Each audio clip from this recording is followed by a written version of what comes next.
പുതിയ വീഡിയോയിലേക്ക് എല്ലാ പ്രിയപ്പെട്ടവർക്കും സ്വാഗതം. ഇന്ന് സംസാരിക്കാൻ പോകുന്ന വിഷയം പോസിറ്റീവ് സൈക്കോളജി അല്ലെങ്കിൽ പോസിറ്റീവ് തിങ്കിങ്. സോഷ്യൽ മീഡിയയിൽ വളരെയധികം പ്രാധാന്യമായിട്ടും എല്ലാ ആളുകളും സെലിബ്രിറ്റികളൊക്കെ വളരെ ആക്റ്റീവായിട്ട് തന്നെ പറയുന്ന ഒരു കാര്യമാണ് ബീയിങ് എ പോസിറ്റീവ് എന്നാണ്. നിങ്ങൾക്ക് എങ്ങനെ പോസിറ്റീവായിരിക്കാം എന്ന് പറയുന്നതിൻ്റെ ജനപ്രിയ സാഹിത്യങ്ങൾ, ലക്ഷക്കണക്കിന് പുസ്തകങ്ങൾ വിറ്റഴിക്കപ്പെടുന്നുണ്ട് മാർക്കറ്റുകളിൽ. ഒരു കാലത്ത് ഇതിൻ്റെയൊക്കെ ആരാധകനായിരുന്നു ഞാൻ പോസിറ്റീവായി മാറിക്കഴിഞ്ഞാൽ വലിയ മാറ്റങ്ങൾ എനിക്കുണ്ടാകാൻ പറ്റും എന്ന് വിചാരിച്ചിരുന്ന ഒരാൾ. പോസിറ്റീവ് സൈക്കോളജി പഠിക്കാനൊക്കെ ഉണ്ട്, പഠിക്കുന്ന കുട്ടികൾക്കൊക്കെ അറിയാം. ഈ പോസിറ്റീവ് സൈക്കോളജി പരിപൂർണമായിട്ട് സയന്റിഫിക് ആണ്. നമ്മളെല്ലാം ശാസ്ത്രത്തിന്റെ പേര് പറഞ്ഞുകൊണ്ട് ശാസ്ത്രീയമാണ് എന്ന് പറയുമ്പോൾ പോസിറ്റീവ് സൈക്കോളജിയുടെ കുറച്ച് വശങ്ങളെ കുറിച്ചാണ് നമ്മളിവിടെ പറയാൻ പോകുന്നത്. ഈ പോസിറ്റീവ് സൈക്കോളജിയുടെ ഒന്നാമതായിട്ടുള്ള ഒരു പ്രധാന പ്രശ്നം വേണ്ടത്ര തെളിവുകളുടെ അഭാവമാണ്. സയൻസ് എപ്പോഴും തെളിവുകളുടെ അടിസ്ഥാനത്തിലാണ് നമ്മൾ മുന്നോട്ട് പോകുന്നത്. കൃത്യമായിട്ടുള്ള എവിഡൻസ് ബേസ് ആണ് സയൻസിന്റെ രീതികൾ. ഇവിടെ വേണ്ടത്ര തെളിവുകൾ വെക്കാനായിട്ട് ഈ പോസിറ്റീവ് സൈക്കോളജിക്കാർക്ക് പറ്റിയിട്ടില്ല. പല പഠനങ്ങളും അവൈലബിൾ ആണ്. ഈ പഠനങ്ങളൊന്നും തന്നെ ഒരു ക്ലിനിക്കൽ ട്രയൽ രീതിയിലോ സയൻസിന്റെ രീതിയിലോ അല്ല എന്നതാണ് ഇതിന്റെ വാസ്തവം. അതിന്റെ ഒരു കാരണം തന്നെയാണ് ഈ കൺഫർമേഷൻ ബയാസുകൾ വളരെയധികം ഇതിൽ കാണാൻ പറ്റും. നമ്മൾ വിചാരിച്ച കാര്യങ്ങളെ മനുഷ്യർ എങ്ങനെ ചെറി പിക്കിങ് ചെയ്ത് കൊണ്ടുവരുന്നു എന്നതാണ് കൺഫർമേഷൻ ബയാസ്. നമ്മൾ വിചാരിച്ചത് ഇങ്ങനെയാണ്, അതുകൊണ്ട് ഇങ്ങനെ ആയിപ്പോയി എന്ന് പറഞ്ഞ് നമ്മൾ ആവശ്യമുള്ളത് മാത്രം എടുക്കുന്ന ഒരു കൺഫർമേഷൻ ബയാസുകളുണ്ട്. അത് ഈ പോസിറ്റീവ് സൈക്കോളജിയുടെ കാര്യത്തിൽ സംഭവിക്കാറുണ്ട്. പിന്നെ സ്വന്തം അനുഭവത്തിലൂന്നിക്കൊണ്ടാണ്. അനുഭവത്തിലൂന്നിയിട്ടുള്ള വാദഗതികളെ മാത്രം നമുക്ക് അടിസ്ഥാനമായിട്ട് എടുക്കാൻ പറ്റില്ല. അതുകൊണ്ടാണ് ഇതര പല വൈദ്യങ്ങളും മോഡേൺ മെഡിസിൻ അല്ലാത്ത പല സംഭവങ്ങളിലും രോഗങ്ങൾക്ക് ശമനമുണ്ട്, എനിക്കിത് മാറിയിട്ടുണ്ട് എന്ന് തർക്കിച്ചു കൊണ്ടിരിക്കുന്ന ആളുകളുണ്ട്. നമുക്കവരെ ഒന്നും ചെയ്യാൻ പറ്റാറില്ല. അവരോട് എത്ര പറഞ്ഞു കഴിഞ്ഞാലും തങ്ങൾ കഴിക്കുന്ന ഈ ഒരു പച്ചിലയോ കലക്കി കുടിക്കുന്ന എന്തെങ്കിലും ഒരു സാധനമോ അത് തങ്ങളുടെ രോഗം മാറ്റി, തങ്ങളോട് ഈ വൈദ്യുതി മാറ്റി നിങ്ങളൊന്നും പറയണ്ട എന്ന് പറഞ്ഞുകൊണ്ട് നമ്മളോട് തർക്കിക്കും. എത്ര തന്നെ പറഞ്ഞാലും ടോക്സിക് ആയിട്ട് നിങ്ങളുടെ കാര്യങ്ങളിൽ ബാധിക്കും എന്ന് പറഞ്ഞാലും ഇത്തരം ആളുകൾ എടുക്കാറില്ല. അത് സ്വന്തം അനുഭവത്തിലൂന്നിയ കാര്യങ്ങൾ. ഇതെല്ലാവർക്കും വേൾഡ് വൈഡ് ആയിട്ട് ഇത് അപ്ലൈ ആവില്ല എന്ന് മനസ്സിലാക്കാനായിട്ട് പറ്റില്ല. പല ഘടകങ്ങളുമുണ്ട് ഇവർക്ക് ഈ അനുഭവം ഉണ്ടാവാനായിട്ട്. അപ്പൊ അതാണ് വേറൊരു കാരണം. പിന്നെ സ്യൂഡോ സയൻസിന്റെ രീതികളാണ്. ഇത്രയും പറഞ്ഞ ഈ 3 കാരണങ്ങളൊപ്പം തന്നെ സ്യൂഡോ സയൻസ് ആണ്, സയൻസ് ആണ് എന്ന് തെറ്റിദ്ധരിപ്പിച്ചുകൊണ്ട് നടത്തുന്ന പഠനങ്ങൾ. അപ്പോൾ എങ്ങനെ ആയിരിക്കണം ഒരു സയന്റിഫിക് സ്റ്റഡി എന്ന ധാരണയുണ്ട്. അതിന്റെ അടിസ്ഥാനത്തിലാണ് ഇപ്പൊ നമ്മൾ പോസിറ്റീവായിട്ട് മനുഷ്യൻ ഈ ലോകത്തിലെ കാര്യങ്ങളെ കാണണം എന്ന് തന്നെയാണ് എൻ്റെ അഭിപ്രായം. എങ്ങനെയാണ് പോസിറ്റിവിറ്റി എന്ന് പറഞ്ഞാൽ നമ്മളെല്ലാത്തിനെയും ഒരു ശുഭാപ്തി വിശ്വാസത്തോടു കൂടി അല്ലെങ്കിൽ ജീവിതത്തിൽ ഉണ്ടാവുന്ന സംഭവങ്ങളെയൊക്കെ നമുക്ക് നമ്മളായിട്ട് തന്നെ നേരിടാനും അതിനെ അഭിമുഖീകരിച്ചിട്ട് പോകണം. ഇപ്പൊ നമുക്കൊരു രോഗമുണ്ടായി. ഇവിടെ പോസിറ്റീവ് സൈക്കോളജിക്കാരോടുള്ള പ്രശ്നം, നമ്മളെപ്പോഴും പോസിറ്റീവായിട്ടിരുന്നാൽ നമുക്ക് ഭയങ്കരമായ നല്ല കാര്യങ്ങളൊക്കെ സംഭവിക്കുമെന്ന ആ ഒരു ആശയം ഇവർ പ്രചരിപ്പിക്കുന്നതിന് എതിരെയാണ് നമ്മൾ ഈ പറയുന്നത്. ഇപ്പൊ നമുക്ക് ലക്ഷക്കണക്കിന് ആളുകൾ കണ്ട വീഡിയോ ഒക്കെ ഉണ്ട്. തലച്ചോറിന്റെ ശക്തിയെക്കുറിച്ച്, നിങ്ങൾ ഇത് മാത്രം ചെയ്താൽ മതി, നിങ്ങൾക്കറിയില്ല, നിങ്ങളുടെ തലച്ചോറ് കൊണ്ട് നിങ്ങൾക്ക് ചെയ്യാൻ പറ്റാത്തതൊന്നുമില്ല, പൈസയെ ആകർഷിക്കാനായിട്ട് പറ്റും, ചില പ്രത്യേകമായ നിങ്ങളുടെ ഉള്ളിലേക്ക് നിങ്ങൾ പറഞ്ഞാൽ ഇത് തികച്ചും ശാസ്ത്രീയമാണ് എന്ന തെറ്റിദ്ധാരണാജനകമായി ലക്ഷക്കണക്കിന് ആളുകൾ കാണുന്ന വീഡിയോ ഒക്കെയാണ്. അപ്പൊ അവരുടെ നേരത്തെയൊക്കെ പറയുന്ന പോലെയാണ്, ലക്ഷങ്ങൾ കാണുന്ന വീഡിയോവിനോട് നമുക്ക് വെറുപ്പായിട്ടല്ല, അല്ലെങ്കിൽ അതിനോടുള്ള അസൂയ മൂത്തിട്ടല്ല. ജനങ്ങളെ തെറ്റായ കാര്യങ്ങളാണ് ഇവിടെ ധരിപ്പിക്കുന്നത്. അത്തരത്തിലേക്ക് നമുക്ക് ഒരു അഫർമേഷനോ അല്ലെങ്കിൽ എന്തെങ്കിലും കാര്യങ്ങളോ നമ്മൾ നമ്മുടെ ഉള്ളിൽ പറഞ്ഞാൽ അതെങ്ങനെ പ്രാക്ടിക്കലായി വരും? നമ്മൾ മാത്രം വിചാരിച്ചാൽ ഈ ലോകത്തിലെ കാര്യങ്ങളെല്ലാം മാറും. നമുക്ക് റീസെന്റ് ആയിട്ട് നടക്കുന്ന യുദ്ധങ്ങൾ അറിയാം. ഈ യുദ്ധമുഖത്ത് നിൽക്കുന്ന നമ്മൾ പോസിറ്റീവ് ആയതുകൊണ്ട് ഈ യുദ്ധം നിൽക്കാനുള്ള സാധ്യതയുണ്ടോ? എത്രത്തോളം ഉണ്ട്? നേരത്തെ പറഞ്ഞ ഏതെങ്കിലും തരത്തിൽ അവർ ഇത് നിർത്താൻ തീരുമാനിക്കുന്ന സമയത്താണ് നമ്മൾ ഇത് വിചാരിച്ചത് എന്നുണ്ടെങ്കിൽ നമുക്ക് പറയാൻ പറ്റും. അവിടെയാണ് ഈ തെളിവുകളെ എടുക്കുന്നതിൽ സയൻസ് മാറി നിൽക്കുന്നത്. ഈ കൺഫർമേഷൻ ബയാസുകളൊക്കെ അവിടെ വരും. പല ഘടകങ്ങളും ഒത്തിണങ്ങിക്കൊണ്ടാണ് നമ്മുടെ ഓരോ കാര്യങ്ങളും സംഭവിക്കുന്നത്. അപ്പൊ അതിൻ്റെയൊക്കെ വളരെ വിശദമായിട്ട് തന്നെ ഇതിന്റെ പഠനം നടത്തിയിട്ടുള്ള ആളുകളുണ്ട്. അതിൽ ഏറ്റവും പ്രമുഖയായിട്ടുള്ള ഒരു വ്യക്തിയായിരുന്നു ബാർബറ എഹൻറിച്ച് എന്ന് പറയുന്ന അമേരിക്കയിലെ എഴുത്തുകാരിയും സാമൂഹ്യ പ്രവർത്തകയും രാഷ്ട്രീയ പ്രവർത്തകയും ഒക്കെ ആയിരുന്ന ഒരു സ്ത്രീ. സ്തനാർബുദം ബാധിച്ചിട്ട് 2001 അവർ വളരെയധികം അതിന് പുറത്തു വരാനൊക്കെ വളരെയധികം വിഷമിച്ചിട്ടുണ്ട്. അവർ ആ അനുഭവങ്ങളൊക്കെ എഴുതിയിട്ടുണ്ട്. അപ്പൊ ഈ വ്യക്തിഗതമായ പോസിറ്റിവിറ്റി, അതിൽ പോസിറ്റീവ് സൈക്കോളജിയുടെ ശ്രദ്ധയെക്കുറിച്ചാണ് അവരുടെ എഴുത്തുകളൊക്കെ ഉണ്ടായിട്ടുള്ളത്. പഠനങ്ങളും അത്തരത്തിലാണ്. ഞാൻ വ്യക്തിപരമായിട്ട് എനിക്കൊരു രോഗമുണ്ട്, ഞാൻ പോസിറ്റീവാണ്.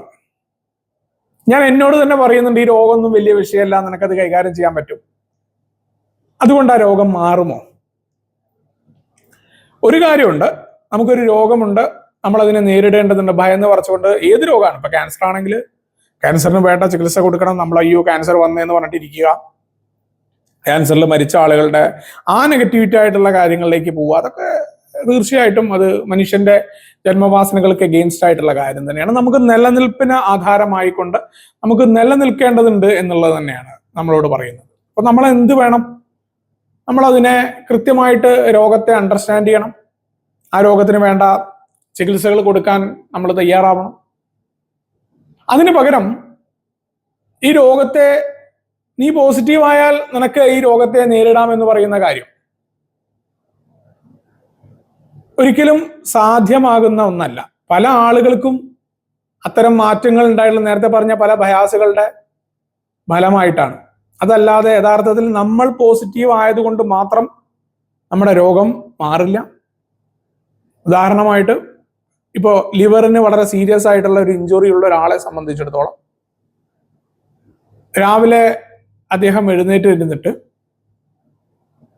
എൻ്റെ ലിവറിന്റെ അസുഖം മാറാൻ പോവുകയാണ്, ഞാൻ വളരെയധികം പോസിറ്റീവാണ്, എൻ്റെ ലിവറിന്റെ അസുഖം മാറാൻ പോവുകയാണ്, ഇതാ ലിവറിന്റെ അസുഖം മാറാൻ തുടങ്ങുന്നു എന്ന് പറഞ്ഞതുകൊണ്ട് പ്രയോജനമുണ്ടാകും.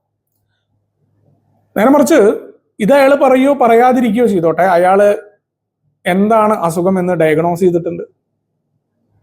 വളരെ പ്രഗത്ഭനായ ഒരു ഡോക്ടർ സ്പെഷ്യലിസ്റ്റിനെയാണ് കാണിച്ചിട്ടുള്ളത്.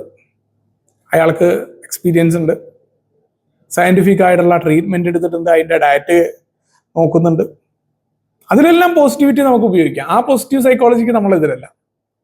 കാരണം ജീവിതത്തിൽ ഇത് മറികടന്ന് ഞാൻ മുന്നോട്ട് പോകും എന്ന് പറഞ്ഞുകൊണ്ട് ഇതിനെ നമുക്ക് കടക്കാൻ പറ്റും. അതല്ലാതെ നമ്മൾ വെറും പോസിറ്റീവായിട്ട് നിന്റെ അസുഖം മാറും എന്ന് പറഞ്ഞുകൊണ്ടല്ല.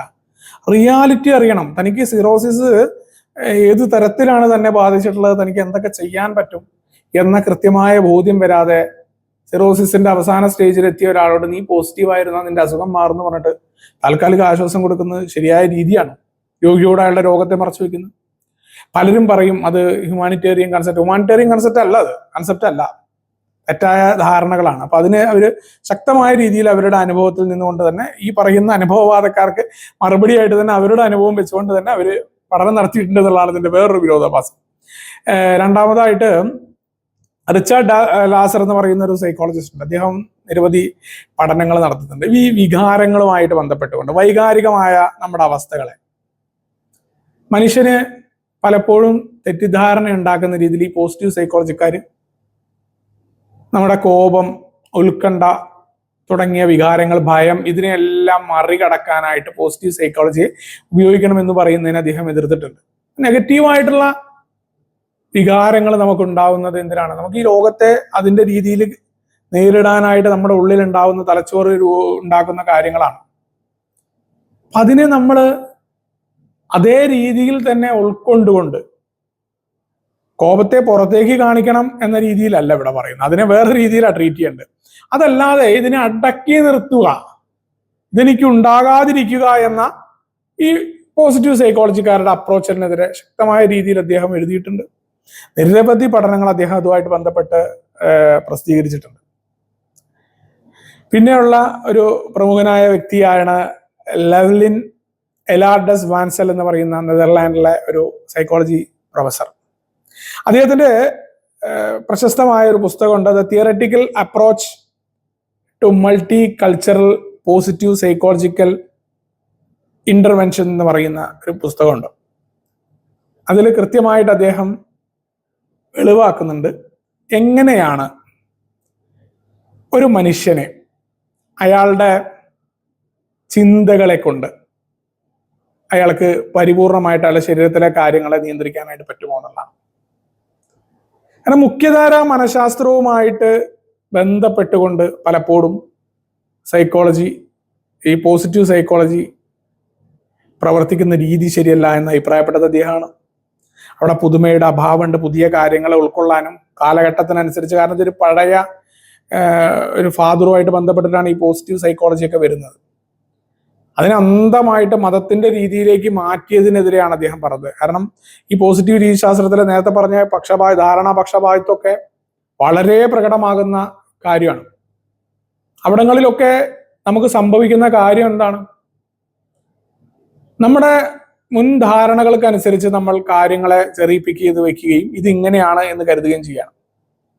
ഞാൻ നേരത്തെയും ഇവിടെ ഒരു വീഡിയോയിൽ അദ്ദേഹത്തിന്റെ ജെയിംസ് സി കോയിൻ, ഹോവാർഡ് ടെന്നൻ തുടങ്ങിയ രണ്ടുപേരുടെ പഠനങ്ങളെ കുറിച്ച് പറഞ്ഞിട്ടുണ്ട്. ക്യാൻസർ രോഗികളുടെ ഇടയിലാണ് ഈ ജെയിംസ് സി കോയിന്റെ പഠനങ്ങളൊക്കെ ഉണ്ടായിരുന്നത്. എത്രത്തോളം പലപ്പോഴും പറയാറുണ്ട് ഈ പോസിറ്റീവായ കാര്യങ്ങൾ പറഞ്ഞുകൊണ്ട് അസുഖത്തെ മറികടക്കാൻ പറ്റുമെന്ന തെറ്റായ ഒരു സന്ദേശം. അദ്ദേഹം വളരെയധികം ശ്രമപ്പെട്ട അദ്ദേഹത്തിന്റെ ആയുസ്സിലെ മുഖ്യ പങ്ക് തന്നെ അദ്ദേഹം ചെലവഴിച്ചത് ഈ ഒരു പഠനത്തിലാണ്. ഇവിടെ പോസിറ്റീവ് സൈക്കോളജി എന്ന് പറയുന്ന ഒരു രീതിശാസ്ത്രത്തെ അല്ലെങ്കിൽ ഈ വന്ന കാര്യങ്ങൾ അന്ധമായിട്ട് നമ്മൾ എതിർക്കുക എന്ന രീതി വെച്ചിട്ടല്ല, മറിച്ച് മതാത്മകമായ രീതിയിലേക്ക് അത് ശാസ്ത്രത്തിന്റെ പേര് പറഞ്ഞു കൊണ്ടുവരുന്നതിനെയാണ് പറയുന്നത്. ക്യാൻസർ ഉള്ള വ്യക്തിയെ സംബന്ധിച്ചിടത്തോളം തന്റെ ക്യാൻസറിന്റെ സ്റ്റേജ് എന്താണ്, താൻ എവിടെ നിൽക്കുന്നു, തനിക്ക് എത്രത്തോളം മാറ്റം ഉണ്ടാക്കാൻ പറ്റും എന്നറിഞ്ഞുകൊണ്ടായിരിക്കണം അയാൾക്ക് വേണ്ട ചികിത്സ. അതല്ലാതെ അയാളോട് നിനക്ക് യാതൊരു കുഴപ്പമില്ല, നിന്റെ എല്ലാ കാര്യങ്ങളും മാറും, നിനക്ക് മാറ്റം ഉണ്ടാവും എന്ന് പറഞ്ഞുകൊണ്ട് പിന്നീട് അയാളുടെ കീമോ അല്ലെങ്കിൽ മറ്റു ചികിത്സകൾ കഴിഞ്ഞുകൊണ്ട് അയാളുടെ റിസൾട്ട് വരുമ്പോൾ അയാൾക്ക് ഉണ്ടാവുന്ന മനോഭാവം എന്താണ്? നമുക്ക് അനുഭവങ്ങൾ ഉണ്ടാകുമ്പോൾ നമുക്ക് വേറൊരാളോട് നമ്മൾ പറയാറുണ്ട്, ആ അനുഭവങ്ങൾ നിന്നുകൊണ്ട് നമ്മൾ വേറൊരാളോട് പറഞ്ഞു കൊടുക്കുന്ന പോലെയല്ല. ക്യാൻസർ ആയിട്ടുള്ള പല പേഷ്യൻസിന്റെയും കൂടെ പ്രവർത്തിക്കാനുള്ള ഒരു ഭാഗ്യം ഉണ്ടായി. അവരുമായിട്ട് അവരുടെ കാര്യങ്ങളെ കുറിച്ച് ചോദിച്ചറിയാൻ, സാധാരണക്കാരായ മനുഷ്യരാണ്, അവരുടെ ജീവിതത്തിലെ പല കാര്യങ്ങളെയും കുറിച്ചും ചോദിച്ചിരുന്നു. എങ്ങനെയാണ് കാണുന്നത്, എങ്ങനെയാണ്. അപ്പൊ അവിടെ ആ ഡോക്ടറിലുള്ള വിശ്വാസം അവർക്കുണ്ടായിരിക്കും. സയൻസ് നമ്മൾ പറയുന്ന പോലെയാണ്, സയൻസ് വിശ്വാസം ഉണ്ടെങ്കിലും ഇല്ലെങ്കിലും അവിടെ സയൻസ് പ്രവർത്തിക്കും. കൃത്യമായി ഡയഗ്നോസ് ചെയ്ത രോഗത്തെ, ആ രോഗം എന്താണ് എന്നറിഞ്ഞു കൊടുക്കുന്ന ട്രീറ്റ്മെന്റിന് പകരം ഇല്ലാത്ത ഒന്ന്, നിങ്ങൾ പോസിറ്റീവായി കഴിഞ്ഞാൽ നിങ്ങളുടെ ജീവിതത്തിൽ മാറ്റങ്ങൾ ഉണ്ടാകും. എവിടെയാണ് അതിൻ്റെ കുഴപ്പം? നമുക്ക് എത്രത്തോളം നമ്മുടെ റിയാലിറ്റികളിൽ നിന്ന് ഒളിച്ചോടാനായിട്ട് സാധ്യമാണ്?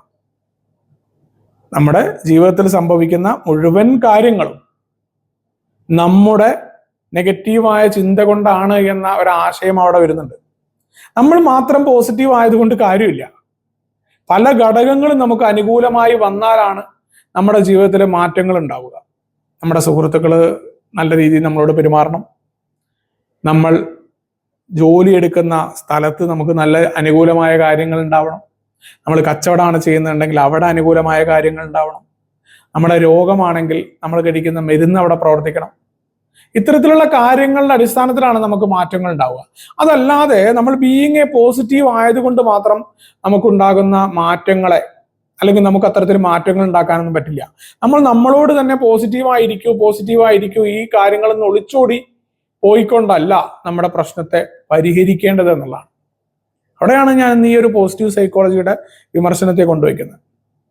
ഇപ്പോൾ സോഷ്യൽ മീഡിയയിലടക്കം ആളുകൾ അന്ധമായ രീതിയിൽ പല കാര്യങ്ങളും, പണം, പദവി, മറ്റു ഉയർച്ച, ഇതെല്ലാം നിങ്ങൾക്ക് പോസിറ്റീവായി നിങ്ങൾ മാറിക്കഴിഞ്ഞാൽ നിങ്ങൾക്ക് ഉണ്ടാക്കാം എന്നുള്ള രീതിയിലാണ് ഇത് പങ്കുവെക്കുന്നത്. നെഗറ്റീവ് ചിന്തകളെ നിങ്ങൾക്ക് ഒഴിവാക്കാം. അമിത ചിന്ത തീർച്ചയായിട്ടും പ്രശ്നമാണ്, അതിന്റെ കാര്യമല്ല പറയുന്നത്. നെഗറ്റീവായ ചിന്തകൾ മനുഷ്യന് കടന്നു വരികയും മനുഷ്യന് പല രീതിയിലുള്ള വികാരങ്ങൾ ഉണ്ടായിരിക്കും. ഈ വികാരങ്ങളെ പരിപൂർണമായി ഇല്ലാതെയാക്കി കഴിഞ്ഞാൽ, നമ്മൾ പറയാറുണ്ട് ഭയം, ഭയം എന്ന് പറയുന്ന വികാരം നമുക്കില്ല എന്നുണ്ടെങ്കിൽ നമ്മൾ മറ്റു മനുഷ്യരുമായിട്ട് സംഘർഷത്തിലായിരിക്കും. നമ്മുടെ മുന്നേ വരുന്ന KSRTC ബസ്സിന് നമ്മൾ അടവയ്ക്കും. പണ്ട് മറ്റേ നമ്മുടെ തവള ബസ് എടുക്കാൻ ഇറങ്ങിയ പോലെ നമ്മൾ കണ്ട് കയറ്റടാ നമ്മുടെ നെഞ്ഞത്ത് കൂടെ എന്ന് പറയും. അപ്പൊ നമ്മുടെ വൈകാരികമായ കാര്യങ്ങളെ കൃത്യമായി അണ്ടർസ്റ്റാൻഡ് ചെയ്ത് അത് നമുക്ക് ദോഷകരമായി വരുന്നതിനെയാണ് മാറ്റി നിർത്തുന്നത്. വികാരങ്ങൾക്കനുസരിച്ച് നമ്മൾ ജീവിക്കലല്ല. പക്ഷെ ഇവിടെ പോസിറ്റീവ് സൈക്കോളജിക്കാർ എന്താണ് പറയുന്നത്? ഈ പറയുന്ന വികാരങ്ങളെ മുഴുവൻ ഇല്ലാതെ ആക്കുക. നിങ്ങളോട് തന്നെ പറയുന്ന കാര്യങ്ങൾ നിങ്ങളുടെ ജീവിതത്തിൽ വരുന്നതാണ്. ഒരിക്കലും സംഭവ്യമായ കാര്യങ്ങളല്ല, സയന്റിഫിക്കായി യാതൊരു തരത്തിലുള്ള എവിഡൻസ് ഉള്ള കാര്യങ്ങളല്ല ഈ പോസിറ്റീവ് സൈക്കോളജി എന്ന് പറയുന്നത്. നേരെ മറിച്ച് നമുക്ക് ബീയിങ് എ പോസിറ്റീവായിട്ട് ഇരിക്കാൻ പറ്റും. എങ്ങനെയാണ്? നമുക്കുണ്ടാകുന്ന രോഗങ്ങളെ നേരിടാനായിട്ട്, അത് മറികടക്കും, അതിന് വരുന്ന കാര്യങ്ങളെ നേരിടാൻ ഞാൻ എന്നെ പ്രാപ്തമാക്കുന്നതാണ്. അവിടെയും എന്താണ്? റിയാലിറ്റികളെ ആക്സെപ്റ്റ് ചെയ്ത് സാഹചര്യങ്ങളെ നമ്മൾ അണ്ടർസ്റ്റാൻഡ് ചെയ്തിട്ടാണ്. അതല്ലാതെ നമ്മൾ ചില കാര്യങ്ങൾ മന്ത്രങ്ങളുടെ രൂപത്തിൽ തന്നെ നമ്മളോട് തന്നെ നീ ഭയങ്കര സംഭവമാണ്, നീ ഇങ്ങനെയാണെന്ന് പറഞ്ഞുകൊണ്ട് കാര്യമുണ്ടോ? ഞാനൊരു സംഭവമാണ് എന്ന് പറഞ്ഞ് എനിക്ക് ഇല്ലാത്ത കഴിവുകൾ ഉണ്ടാക്കിയെടുക്കാൻ പറ്റില്ല. ഞാനൊരു സെയിൽസ് കമ്പനിയിലാണ് വർക്ക് ചെയ്യുന്നത് എന്നുണ്ടെങ്കിൽ എനിക്ക് അവിടെ എൻ്റെ സെയിൽസ് ടെക്നിക്ക് ഉപയോഗിക്കാനുള്ള കഴിവുണ്ടാവണം, മറ്റുള്ള ആളുകളുമായിട്ട് കമ്മ്യൂണിക്കേഷൻ സ്കിൽ ഉണ്ടാവണം, എൻ്റെ മാർക്കറ്റ് നന്നായിരിക്കണം. എനിക്ക് കിട്ടിയിട്ടുള്ള മാർക്കറ്റ് മോശമായിട്ടുള്ള കടകളുള്ള അല്ലെങ്കിൽ അധികം സെയിലില്ലാത്ത കോമ്പറ്റീഷൻ കൂടുതലുള്ള സ്ഥലത്തുള്ള മാർക്കറ്റ് ആണെങ്കിൽ ഞാൻ എൻ്റെ രാവിലെ ഈ പോസിറ്റീവായ തിങ്കിങ് പറഞ്ഞുകൊണ്ട് എൻ്റെ മാർക്കറ്റിൽ കച്ചവടം ഉണ്ടാവും. നമുക്ക് പറയാം നിന്നെ കൊണ്ട് പറ്റാത്തതൊന്നുമില്ല എന്ന് സ്വയം പറഞ്ഞിരുന്നത് കൊണ്ടും ഈ ഒരു സെൽഫ് കോൺഫിഡൻസ് നമ്മൾ കൂട്ടിയത് കൊണ്ടും നമുക്ക് റിയാലിറ്റിയിൽ ഒരു സെയിലും ഇല്ലാത്ത മാർക്കറ്റ് നമുക്ക് എത്ര സെയിൽ ചെയ്യാൻ പറ്റും? കമ്പനികളെ സംബന്ധിച്ചോളം ടാർഗറ്റ് കൂടുതലായിരിക്കും. നേരെ മറിച്ച് നമുക്കിതിനെ ഉപയോഗിക്കാം. ഇന്ന് ആ ടാർഗറ്റ് ആയിട്ടല്ലെങ്കിൽ ആ ചീത്ത കേട്ടാൽ അത് കുഴപ്പമില്ല, ഞാനത് ആക്സെപ്റ്റ് ചെയ്യേണ്ട ഇന്ന ഘടകങ്ങളുണ്ട്, അടുത്ത സംഭവങ്ങൾ നോക്കണം, ജീവിതത്തിൽ മുന്നോട്ട് പോകണം, സ്വയം സഹതാപത്തിൽ കിടക്കാതെ അത് നമ്മുടെ പോസിറ്റീവായിട്ട് ഉപയോഗിക്കാം. അതിന് പകരം ഈ സാഹചര്യത്തെ തന്നെ ഇല്ലായ്മ ചെയ്യും. മാർക്കറ്റ് എന്തോ ആയിക്കോട്ടെ, നമ്മുടെ കമ്പനി എങ്ങനെ ആയിക്കോട്ടെ, നമ്മുടെ പ്രൊഡക്റ്റ് എന്തോ ആയിക്കോട്ടെ, നീ പോസിറ്റീവായ മതി എന്ന് പറയുന്ന തെറ്റായ സ്യൂഡോ സയൻസിനെ, അത്തരം സാധനങ്ങളെ, അതിന്റെ പേരിൽ ചെലവഴിക്കപ്പെടുന്ന സമയത്തെ, അതിന്റെ പേരിൽ ചെലവഴിക്കപ്പെടുന്ന പണത്തെ, ഇതിനെയാണ് നമ്മളിന്ന് കരുതി വെക്കേണ്ടതും. നമ്മൾ തെറ്റായ കാര്യങ്ങളിൽ പോയി വീണുകൊണ്ട് പൈസ ചെലവാക്കാനോ അല്ലെങ്കിൽ അതിന്റെ പിന്നാലെ പോയിക്കൊണ്ട് നമ്മുടെ ഊർജത്തെ, വിലപ്പെട്ട നമ്മുടെ സമയത്തെ കളയാനോ നമ്മൾ ചെലവഴിക്കാതെ ശരിയായ ശാസ്ത്രീയമായ രീതികളെ മനസ്സിലാക്കാനുള്ള ശ്രമം ഉണ്ടാവണം എന്നൊരു അഭ്യർത്ഥനയോടുകൂടി എന്നെ കേട്ടിരുന്നതിന് നന്ദി പറഞ്ഞുകൊണ്ട് ഇവിടെ നിർത്തുകയാണ്. Thank you.